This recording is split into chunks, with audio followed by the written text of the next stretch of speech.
Expectations couldn't be lower. Progress will be minimal. It'll be a snail's pace. Both sides are going into these talks looking at the situation very differently. Iran's demands are pretty maximalist. They want two chief things. They want to bind future administrations, U.S. administrations, to abide by whatever deal that is struck. President Biden can't do that. And number two, they want all sanctions lifted. And the Trump administration put on, but they've also now, at times, different power centers in Iran say they want all U.S. sanctions lifted, even those imposed before the Trump administration. So those demands are not feasible.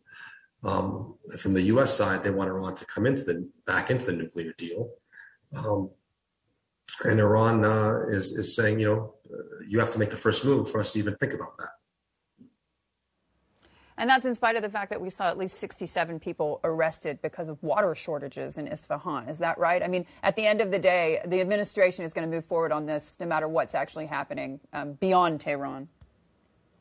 That's correct. I mean, they're not really concerned about... you're talking about the Iranian administration? I'm talking about the actual people of Iran versus their government. Yeah. The people of Iran... have the government that's there now, they're not very happy with. They weren't really happy with the old government because they see this as a continuation of the same brand of leadership that is always trying to obfuscate, blames the West for its problems, and is always looking for sort of a boogeyman. The Raisi administration is doing exactly that. So they're responding with truncheon inside. Amir, Dan here. Russia and China both yield pretty significant influence over Iran, especially when it comes to purchases of Iranian crude. That's obviously a concern for the United States, but could it also be perhaps an opportunity to gain some leverage? Could it be an opportunity to avert the course of this deal in a new direction? How do you see the US, Russia, China dynamic playing out as it relates to this JCPOA 2.0? Well, Dan, the dynamics going into these meetings in 2021 with Russia and China are much different than they were in 2014 and through to 2015.